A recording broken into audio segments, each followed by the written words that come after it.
Tanzania. I'm a lawyer by training, and I'm really passionate about advancing social change in communities, primarily through working through non-governmental organizations and litigation, litigating human rights cases, governance, economic development issues through the courts. I originally wanted to be a commercial lawyer and make money, but then I ran into a couple of friends who quickly inspired me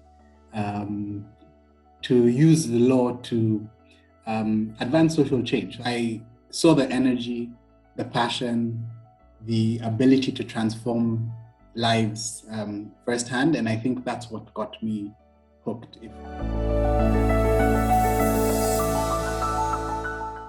I'm really proud of a case I worked on in 2010 that contributed to a constitutional amendment process in Tanzania. We essentially started work on, or continued some work on, the right of independent candidates to be able to vie for political office.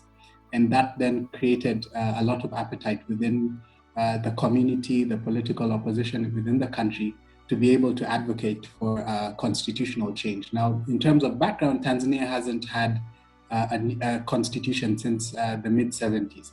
So this was the first time, a broad-based coalition of citizens, non-state actors, the public sector, religious organizations came together under this banner to advocate for constitutional change. And even though Tanzania's constitution hasn't been amended, that case has kept the spirit alive in the consciousness of many Tanzanians. So it's a dream that we look forward to in our country, eventually to have a new constitution.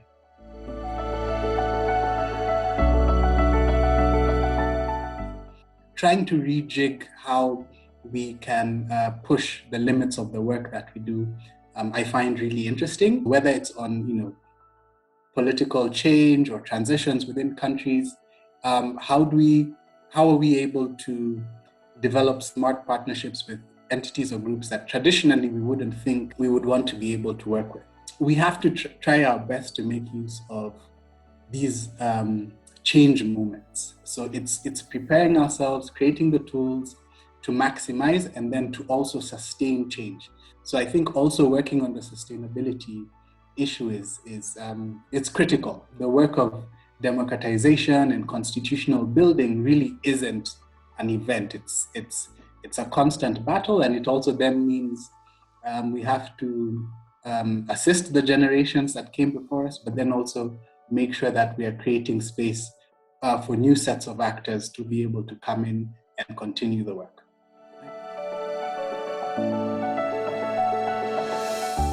My background is largely in civil society work, and I think that's where my real passion is. But I also realized that first I needed to be able to understand why governments essentially act and behave the way they do. So get an insider's perspective on the problem. Even though it wasn't an easy choice to make, it was essential for me to be able to sort of get into the system and then be able to try and innovate and create from within the system. And then use my networks and abilities to be able to create sort of bridges between my civil society background and then the government and international organization work that we do. So breaking down those artificial barriers, creating win-win relationships between these two diverse but interrelated sets of actors was something that I was also passionate about doing.